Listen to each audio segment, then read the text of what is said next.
in and join us. We're going to go see what Cotton Mather's up to today with a little help from Nomad Theory.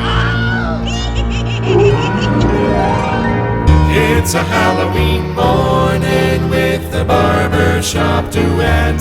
Hi, I'm Marcus Klinger with Klinger Vocal Studio. And I'm Sarah Vincent with Sarah Vincent Virtual Pilates. But on Wednesdays and Saturdays, we are the Barbershop Duet. Hey, y'all, come on in. Thank you for finding our little barbershop. If you happen to be here during one of the live premieres on YouTube, why? Come on in the live chat. Meet the Whiff Pack, a cool group of friends hanging out from all over the world. They'd love to meet you too. They would. And for our mention today, we wanted to talk about one of the new bar soaps over at Sterling, Laundry Fresh. From the sales page, Laundry Fresh bursts with the invigorating crispness of just folded linens from a springtime wash. Clean and airy, infused with a subtle bouquet of fresh cotton and a hint of sunny ozone, like the scent of sheets drying in a gentle breeze. A whisper of soft aquatic notes and faint powdery soap rounds out its purity, evoking the simple satisfaction of a well-tended hamper on a bright morning. Y'all, if you're looking for a good band's name, Well-Tended Hamper is right up my alley. This light uplifting essence clings delicately to the skin, a timeless layer of everyday renewal that feels both comforting and endlessly wearable. You know what, y'all? This was released alongside a bar soap called Clean Cotton. Well, why in the world would they do something so similar? They could not be more different. Clean Cotton? Absolutely. Just what it says. Clean Cotton, beautiful, what you're expecting. Yeah. This bad boy? This is an aquatic fougere. Tell me I'm wrong. This has got ferny notes. This has got aquatic notes. This goes deep. This is as classic a fougere as you might find anywhere else in the wet shaving world. And I adore it. And what is our soap today? Our soap today is a limited release from Nomad Theory. It's called Salem. So we are off to Massachusetts, my friends. Let's meet it.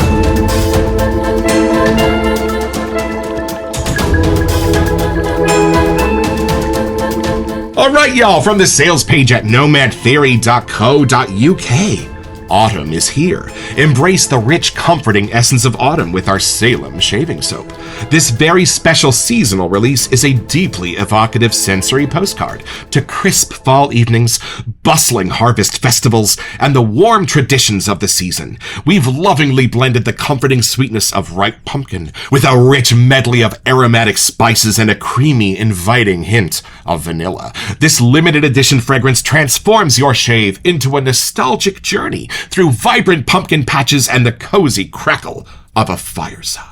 And y'all, when John Luca at Nomad Theory saw our order come through for this one, he sent us a little message on Instagram. The next release will be something closer to you. Salem, of course, as the Halloween seasonal. This one will be a pumpkin spice scent.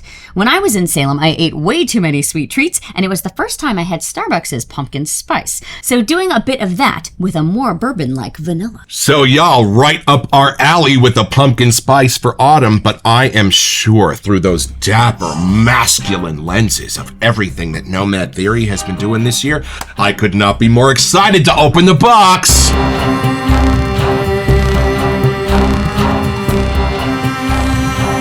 All right, I wonder what our little kitty friend might be doing on the label of this one. Let's see. Ooh, take it out of the box. These are some of the most beautiful presentations in all of the wet shading world. Y'all, look at this jar. Definitely got here safe from UK, that's for sure.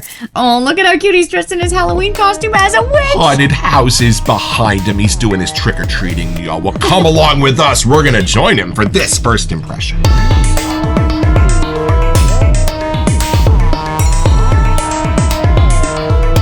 So those of you who may not have tried a Nomad Theory before, some of them might sound a little familiar. Kyoto, matcha and cherry blossoms, Sorrento, lemon sorbet. But hold on. Look at my face. What Nomad Theory does best is giving you the scents that you love in an entirely and almost unrecognizable form so your nose can rediscover them in a brand new way. Is that a spider? They're just not as sweet. They are not novelty. They are not what you're expecting, which is also why I love Nomad Theory. But I'm super excited to discover where a very iconic scent might land in their lineup. Is it going to be what we're expecting? Is it going to be completely different? Right? Well, there's one way to find out. Do you want to have this first impression first? Let me know what you find. Okay, it's fun. The last season we had so many more pumpkins. This season we really haven't, so I'm kind of excited. It's the season of Merlot. Yeah. That's what we're getting in a lot of these seasonals this year for Halloween. And summer was the summer of the peach, 2025. Everybody knows this. All right, take it in. What's the pour? Okay, here's the pour, y'all. I love this base. Y'all, Nomad Theory right out of the box. One of the best bases in the business. All right, take it in. See what you get. I'm so curious to know how sweet it gets. It's not as sweet as I was expecting. Yeah? I almost get more of the baked goods side. Like, my brain is picturing, like, immediately, was it like a pumpkin spice bread or something? Like, the spices are deeper, and the pumpkin, same thing. I feel like it's been baked, because it does have that deeper, almost like when you put your candle inside of your jack-o'-lantern. Shut up. And it has that kind of pumpkin-y, but the fleshy melting under the candle wick vibe. That's my favorite scent is burnt pumpkin top. Oh, I hope that's a scent note. Well, this is kind of what I was expecting, because Nomad Theory is for the more dapper, distinguished gentleman who would not want to wear strawberry shortcake. You know what I mean? And even though it's pumpkin spice, something a bit ubiquitous, something even a bit Mary Engelbright, I'm kind of thinking and hoping, and now that you've said that this might have been given a giant masculine filter. Almost if there could be such thing as like a pumpkin oak barrel wood something in there, that deeper side. Pumpkin whiskey, perhaps? Well, you know, after reading his text where he said a bourbon like vanilla, I'm not gonna say it doesn't go boozy necessarily, but like the spices and the darker sides of a deeper bourbon, I think is what I catch at the end, Right. the final outro of my whiff. Now, just about every perfumer that we've been following will tell you there's not actually pumpkin in pumpkin spice. It's the other spices that surround the pumpkin that you're getting. Great example of that is pumpkin spice from Sterling. My dad even gets more apple from that than he does pumpkin. But what are you getting from this? Is this actual pumpkin in there surrounded by spice, or is it more the pumpkin spice? That's my only question. Well, let me dive back in. It's almost like a liqueur of a pumpkin, maybe? Like it's a deep, darker side. Something has happened to it. It's not straight just the pumpkin itself. I don't know if it's been baked. I don't know if it's been brewed, but things have happened to it to make it like a dark, syrupy kind of pumpkin vibe. Nice. How sweet does it get? Okay, now that I say that, you're right. It doesn't get quite gourmandy sweet, Right. but it approaches that deeper layer. So like the baked goods I was almost getting, Right. they're still kind of turning into that then bourbony woodsy side. So maybe that brings me in a little with the gourmandy whiff, but then it does get a little more deeper, dapper, almost a little sultry if that's possible. It's possible.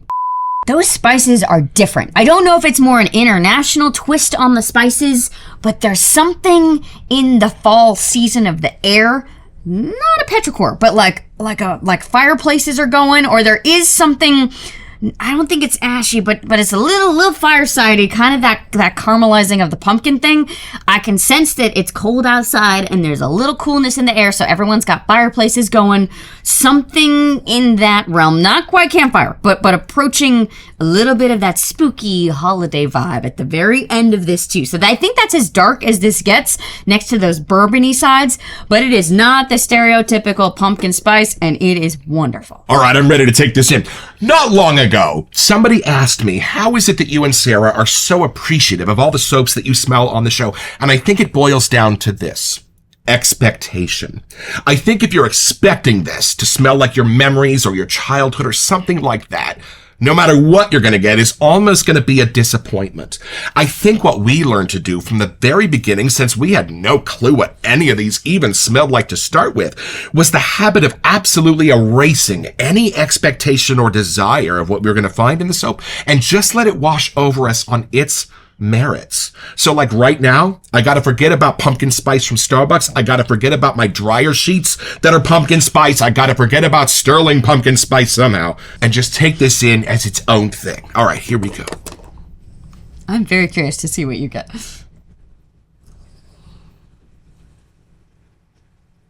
Oh, that's wild. I am so happy to report this is still 60-70% the pumpkin spice of my memories, of my childhood, of my imagination. But it's giving a little bit more love and spotlight to the darker spices in here. The ginger, the nutmeg, the clove. It's almost like it's being turned inside out. You can still sense everything. But what was once light is now dark, and what was once dark is now light. Now, hold on. As this progresses, a bit more of the anise comes out, a bit more of what I think might be an aroma molecule called sotalone is in here. It's a bit of a sense of a crisp cookie as the dough begins to caramelize in the oven. That's where this is leading me off. And that's why you were getting pumpkin bread or something like that from a bakery or from a chef. And then something pervasive over the top that's not chocolate, but a bit of something between cacao and carob, just to give you a bit of a dark, sweet cream without going all the way to, I think, what might have been something balsamic or something almost wine-like over the surface of this. But here's the other thing about this that I love. This is a time machine. When I first take this in, I am me right now, a couple months away from being 50 years old. The exact type of pumpkin bread that Becca made me for breakfast this morning is in there, an absolutely sophisticated, grown-up pumpkin spice. But look at my face. As your whiff continues, that time machine activates and the flux capacitor starts taking you back in time. Halfway through your whiff, you're in your 20s. That beautiful pumpkin spice latte sense from when Starbucks first started making them. But by the end of your whiff, it is a pumpkin and persimmon. Why am I getting that? Yeah. Cookie in the oven that my mom used to make me when we were 5 or 6 years old. The smoke is at the beginning. The oven heat is at the end. Somehow, this takes me back through my Halloween memories. It's amazing. And you know what's cool? The sweet is only being done by the spices up against that sense of cacao or chocolate under the surface of this. And that's how it's giving you the sweet, a super dark, rich sweet that's then supporting those light ginger, nutmeg things at the top. Woo! Because it's interesting. I would still classify it as a gourmand, but it's a deeper, darker, much more subtle side of a gourmand. Are you getting the almost bourbon-y vanilla thing that's happening? Yes. I'm getting it as sort of an almond liqueur sense that then sort of transitions into a bourbon or like a whiskey spice. My dad was a bourbon man. I was a whiskey neat guy myself. Had to be a very neat whiskey. And yeah, it's a smoke, but it's not a birch tar. It's not a cade. It's the smoke from baking. This phenomenal gourmandy delight. Wow. And you know, if you could take an ultra childish or whimsical pumpkin spice, you would have to literally do the opposite to it to make it even approach the depths that this has. This really starts out matured and grown up and nuanced. But that's what I love best, is it leaves you with such a happy feeling of being ready to go out trick-or-treating when you were 9. It's almost like taking the Hallmark version of pumpkin spice. Like, I'd almost say Sterling is a little closer to that. Not stereotypical, but more crowd-pleasing version. And then this is the other side. Those more deeper, darker films that kind of really take the full depth into the Halloween fun. And y'all, let me be clear on something. When I say this is grown up at the beginning, it's not that it's been given sort of twingy things. It's not that it has a sense of leather or tweed. No, it's in the cleverness of how all of those different pumpkin spices are coming together, even how a super light echo of cinnamon is being brought into this melody. That's what I'm talking about. It's a fine pastry chef creation, not a donut shop one. Yeah, I think the fun part is almost trying to pull apart the blend because it's blended so well. I almost don't want to pick out what all the spices are or all the layers to it. And I'm trying to figure out that extra clever, intriguing piece under the surface. And I think it is how the booziness is pervading and giving all of this a giant spicy hug that lights up my nose with a little bit of fire. Y'all, you're here on a good day because you're going to see us make a Nomad Theory lather. And look at these scent notes.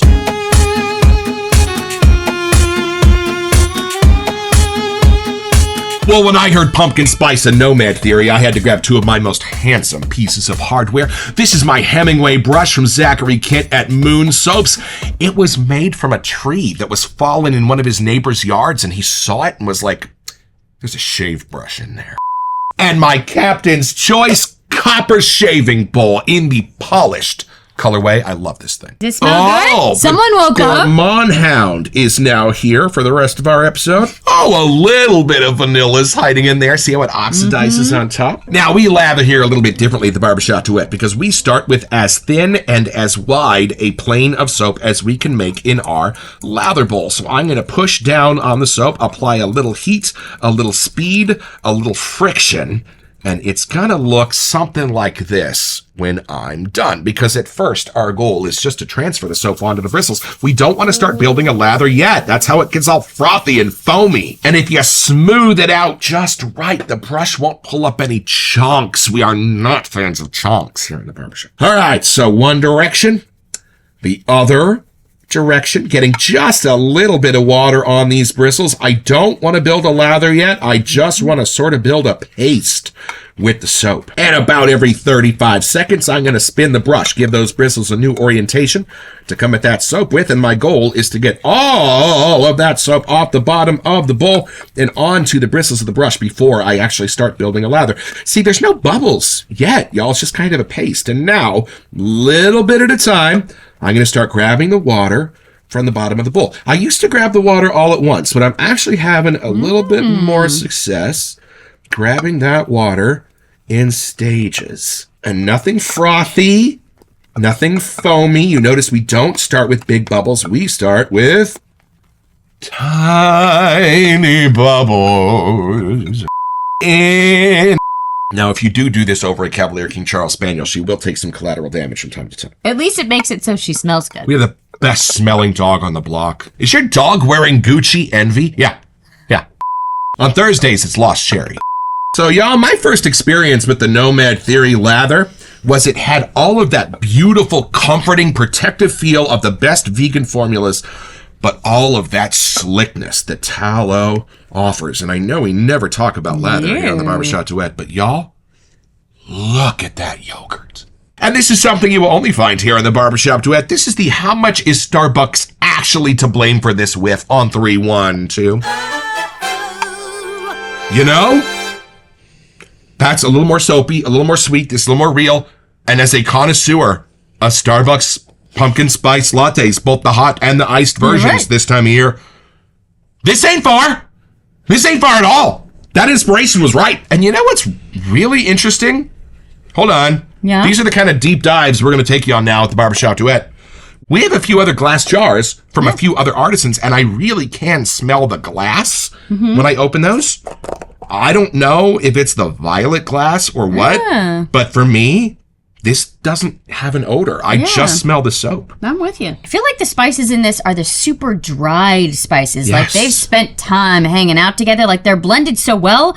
I really have a hard time trying to pull them apart. I think more nutmeggy maybe in here. For me, it's a combination of that persimmon pumpkin cookie in my grandmother's oven and the actual roadside pumpkin stands in Stockton, California, out in the farmlands where you'd pull over and they had cinnamon brooms and they had little nutmeg teas and things, and it just smelled so real and so harvesty and so children of the corn. I couldn't handle it. That's what this is bringing forth, a little bit of the kitchen and a lot of the farm. You know those oranges that are cut flat so you see the slices and they're super dried and used like decorations? If I could take that side so it's not a bright citrus, it's a deeper one, next to a persimmon, I think that's like the natural sweetness that's happening in here too. And y'all, we love watching Barry cover the Nomad theories over on a Texan Shaves, but we don't do shaving here in the Barbershop Duet, so we figured you might like to see what this Nomad theory base looks like when it coats and covers a moneymaker. Well, I get to go first. Y'all, look at that, and look how thick it is. Like those vegan soaps you love so much, but then it's got a little extra slickness burst from that tallow. I feel like this is a really good evening pumpkin spice. Does that make sense? Like a 100%. nightcap kind of version? 100%. And of all the Nomad theories, this is my first vote for an EDP. This would be exceptional. Well, only because something about the coriander, something about the ginger, something about the anise in this is so different and more in line with what they were doing in the aftershave line of things for the seasonals in the 70s and 80s. It's almost like if a bay rum could be turned into a seasonal kind of spice with a little gourmandy in here, like that type of herbiness. The masculine side is working well here still. And I'm going to say it, I think this is absolutely the most unisex of all of the Nomad Theory line. I think this would be even more attractive on you than me. It's interesting because we would say that this is also like a crowd-pleasing version because it's also the kids' younger age to the adult side. So I feel like it's a very all-inclusive pumpkin spice, maybe. And I love that some of the time-traveling scents start you when you're a kid and then they end you when you're an adult with a sophisticated finish. I love this goes the other way. Yeah. I love this meets you where you are as a grown-up in your shaving mirror, but by the time you're done, you're 8 years old in a Pee Wee Herman costume. Thank you very much. All right, y'all, we're going to throw Sarah in a tank of water and see if she floats. Take this a little deeper.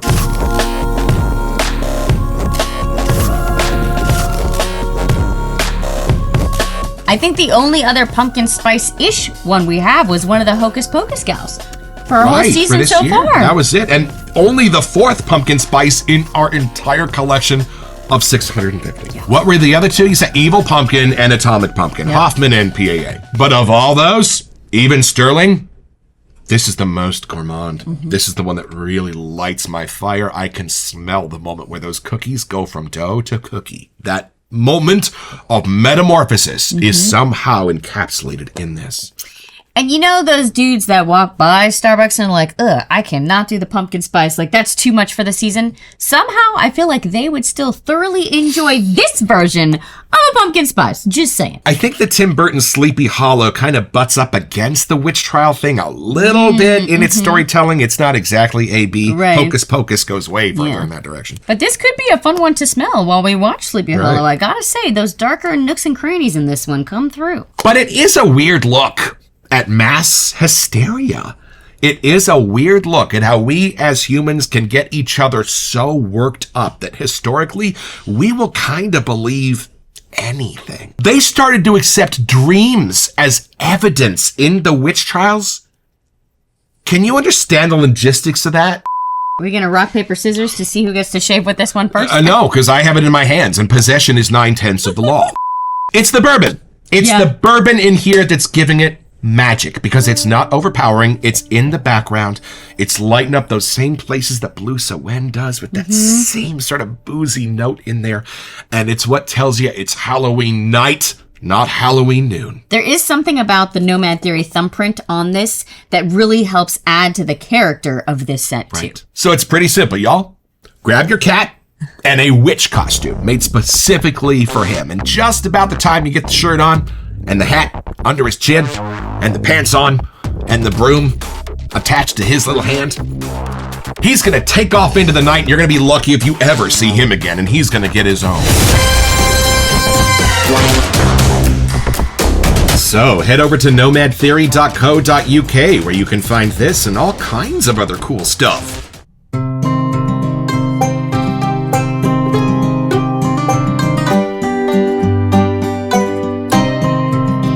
Well, I have had my shave, y'all, with Salem, and I'm happy to report that the sophistication of pumpkin spice has worked wonders. There's smoke in here. There's persimmon in here. I get a sense of molasses in here. Are you with me? And in one of the best and most surprising bases to ever come right out of the gate from an artisan, all of the functionality of a tallow soap with that beautiful comfort of a vegan base. I am loving my Nomad Theory journey. Thanks, y'all.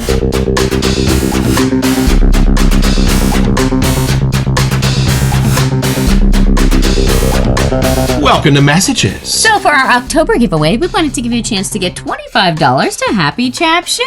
So you can be a happy chap or chapess, and all you have to do is send us an email here to We Sent You at the Barbershop Duet so we can get back to you. It's the only way we communicate about our giveaways. And then check back here on our first November episode to see if you are our lucky winner. Best of luck!